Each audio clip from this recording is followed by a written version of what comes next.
हुजूर पाक सल्लल्लाहु ताला अलैहि वसल्लम ने सहाबा से पूछा, सबसे गरीब आदमी कौन है, तुम जानते हो? सहाबा ने कहा, अल्लाह के नबी ज्यादा जानते हैं। आका फरमाते, क़यामत के दिन एक बंदा ऐसा होगा जिसकी नमाजें भी बहुत थी, सदकात और खैरात भी बहुत थे, हज भी किया था, ज़कात भी दिया था, उम्रे भी थे, नफिल इबादतें भी थी, उसकी बहुत नेकियां लेकर के आया था।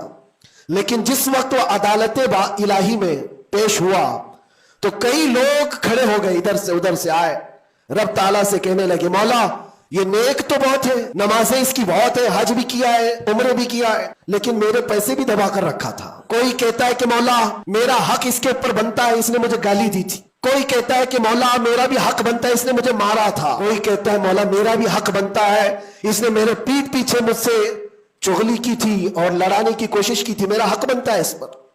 तो ये सारे हक तलब करने वाले बंदे खड़े हो जाएंगे। अल्लाह ताला फरमाता है, तुम लोगों को इससे क्या चाहिए? सारे बंदे कहते हैं, मौला हम तो गुनहगार हैं, नेकियों की कमी है, इसके पास नेकियां ज्यादा है, इसकी नेकियां हमें दिला दे। अब अदालत इलाही का ये फैसला सुनो, अल्लाह फरिश्तों को हुक्म देता है, इसके पास जितनी नेकियां हैं वो इन सब में तकसीम करो। जब फरिश्ते इसकी नेकियां निकाल निकाल कर तकसीम कर रहे थे, नेकियां इसकी पूरी खत्म हो गई, हकदारों का भी हक पूरा हुआ नहीं। वो कहने लगे, मौला हमारा भी हक है इसके ऊपर। अल्लाह ताला फरमाता है, अब उसके पास तो नेकियां पूरी खत्म हो गई, तुम चाहते क्या हो? वो गुनहगार थे, वो कहते, मौला हम ये चाहते हैं कि हमारे गुनाह उठा करके उस पर डाल दे, हमारा बोझ तो कम हो जाए। हुक्म होगा रब ताला का कि इसके ऊपर उनका हक बनता है, लिहाजा उनके गुनाह उठा उठा करके इसके ऊपर डालो। हदीस पाक में मेरे आका फरमाते, लेके तो चला था बहुत सारी नेकियां, लेकिन वहां सब बट गई, उल्टा दूसरों के गुनाह अपने सर पर ले लिया और सीधे उसको फरिश्ते जहन्नम में लेकर जाते हैं। ये क़यामत के दिन का